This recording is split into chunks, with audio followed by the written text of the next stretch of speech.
Go. Audio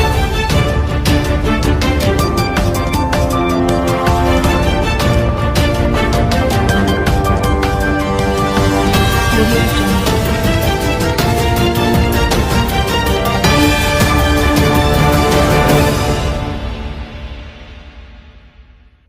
আসসালামু আলাইকুম। অনুসন্ধানী বাংলা টিভির পক্ষ থেকে সবাইকে স্বাগতম। আপনাদের সাথে আছি আমি মসরু। তিন নাবালিকা কন্যা সন্তান নিয়ে অশ্রুসিক্ত নয়নে স্ত্রীর বিচার দাবি করলেন স্বামী। দিনাজপুরে নাবালিকা তিন কন্যা সন্তানকে নিয়ে অশ্রুসিক্ত নয়নে স্ত্রী আশা আক্তার ২৬ বিচার দাবি করে সংবাদ সম্মেলন করেছেন স্বামী খান মোহাম্মদ আব্দুল মজিদ। আজ রবিবার সকাল ১১টার দিকে দিনাজপুর প্রেসক্লাব নিমতলায় এই সংবাদ সম্মেলন করেন। খান আব্দুল মজিদ কান্না জনিত কণ্ঠে বলেন, নাবালিকা তিন কন্যাকে সাথে নিয়ে অতি কষ্টে জীবনযাপন করছি। ফুটফুটে কন্যা সন্তান দুটি যমজ জান্নাতি আক্তার ৪, ফুলসুরাতি আক্তার ৪, অপরজন মিম আক্তার ৩। তিনি বলেন, গত ২০১৮ সালে আশা আক্তারের সাথে খান আব্দুল মজিদ বিবাহ বন্ধনে আবদ্ধ হন। এরপর থেকেই তাদের সংসার ভালোভাবেই চলছিল। বিয়ের ৩ বছরের মাথায় আশা আক্তার যমজ দুই কন্যা সন্তানের জন্ম দেন, পরের বছর আরও এক কন্যা সন্তান। খান মোহাম্মদ মজিদ বোচাগঞ্জের সেতাবগঞ্জ পৌর এলাকার মালিপাড়া, মুর্শিদাহাট ৩ নং ওয়ার্ডের মৃত মহিরুদ্দিনের ছেলে। এরপর আশা আক্তারের বাবা লাইসুর রহমান ও মা লিপি আক্তারের কুপরামর্শে পারিবারিক অশান্তি সৃষ্টি হয়। এই সুযোগ কাজে লাগিয়ে এলাকার আরও বেশ কিছু জনপ্রতিনিধি, মাতব্বর ও গ্রাম্য টাউদের খপ্পরে পড়ে আশা আক্তার স্বামীর সংসারের জিনিসপত্র, সোনার গহনা, টাকা পয়সা শোক পেলেই সরাতে থাকে। ২০২৩ সালের পর থেকেই বিভিন্ন সময় ৭বার স্বামী সংসার ও সন্তানদেরকে রেখে টাকা পয়সা, গহনা ও সংসারের গুরুত্বপূর্ণ জিনিস নিয়ে পালিয়ে যায়, আবার ফিরে আসে।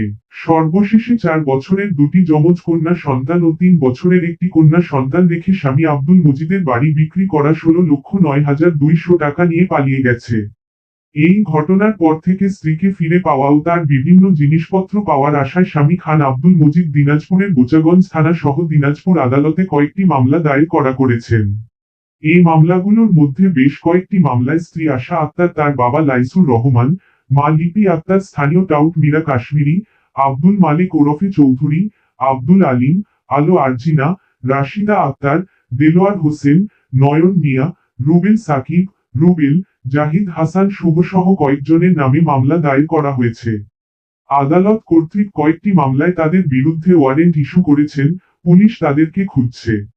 তাদের স্থানীয় ঠিকানা বোচাগঞ্জের নাফানগর ইউনিয়নের সুলতানপুর আশ্রম প্রকল্পে থেকে তারা এখন পলাতক অবস্থায় রয়েছে। তারা ঢাকার ফতুল্লার কাশেমপুরে পলাতক রয়েছে বলে জানা গিয়েছে। আশা আক্তার এখন টিকটক থেকে শুরু করে নিজের অঙ্গভঙ্গির ভিডিও তৈরি করে নতুন নতুন উঠতি বয়সী ছেলেদের সাথে প্রেমের নাটক ও বিবাহ বাণিজ্য এবং বিভিন্ন অপরাধ কর্মকাণ্ডের সাথে এখন জড়িত। তার রূপের ঝলক দেখিয়ে উঠতি বয়সী ছেলেদের নিকট থেকে লক্ষ লক্ষ টাকা হাতিয়ে নিচ্ছে। আশা আক্তার ২৬ রীতিমতো বেশ কয়েকটি বিয়ে করেছেন। এই পরিবারটি বিভিন্ন অপরাধ কর্মকাণ্ডের সাথে জড়িয়ে পড়ছে এবং নতুন নতুন উঠতি বয়সী যুবকদেরকে টার্গেট করে সর্বশান্ত করে দিচ্ছে। আশা আক্তার সহ তার বাবা মা ও এদের বিভিন্ন সাঙ্গপাঙ্গ দেশের বিভিন্ন অঞ্চলে ছড়িয়ে ছিটে রয়েছে এবং দিনাজপুর আদালতে যেহেতু এদের বিরুদ্ধে মামলা রয়েছে এবং ইতিমধ্যেই বেশ কয়েকটি ওয়ারেন্ট ইস্যু করা হয়েছে, দ্রুত আইন শৃঙ্খলা বাহিনীর সদস্যরা এদেরকে গ্রেফতার করে আইনের আওতায় আনার দাবিও জানানো হয়েছে।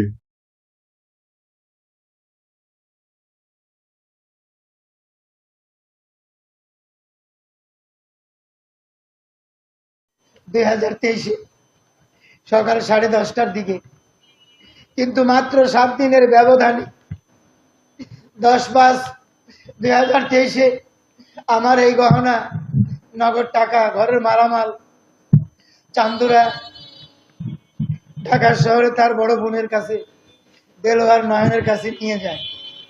সেই থেকে আর এই অর্থ, টাকা পয়সা আর ফেরত পাইনি। তারপরেও আমি সন্তানের মুখের দিকে তাকিয়ে আমি এদেরকে আমার স্ত্রীকে আশা আক্তারকে আশ্রয় দিয়েছিলাম। কিন্তু এই যে পিবিআই পুলিশ মোস্তফা খান আর বাসদ বেসাই আর মহাশয়, এনারা কারচুপি করছে আসামিদেরকে। যারা মেন অপরাধী, যারা আমাকে আঘাত করেছে, মিনা কাশ্মীরি, আব্দুল মালিক, আলিম, রাসেল, তাদের দলবল, অথচ তাদের ধারা কমিয়ে তাদেরকে জামিনে বের করার চেষ্টা করছে এই পিবিআই পুলিশ। আর যখন 11/2/2025 আমার বাড়িতে যখন যায় রাত 8টার দিকে, সরাসরি আশা আক্তারকে জিজ্ঞেস করে যে 2টা বাড়ি বিক্রি করা 25,45,000 টাকা আপনি কি করছেন, আপনার ভোটার আইডি কার্ড দেন, ব্যাংকের চেক দেন। সেই আতঙ্কে, সেই ভয়ে পাঁচিল টপকায় সেই দিন পিবিআই পুলিশের সামনে পালিয়ে যায়। অথচ তাদের কাছে মোটর সাইকেল ছিল, তারা কোনো ব্যবস্থা নেন।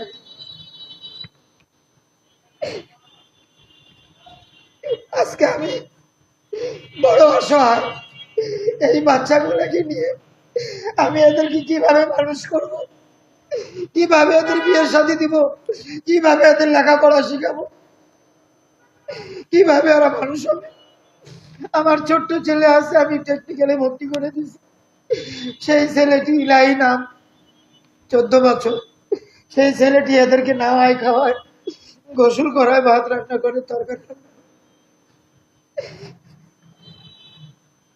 আমি সর্বশেষে আমি বলতে চাই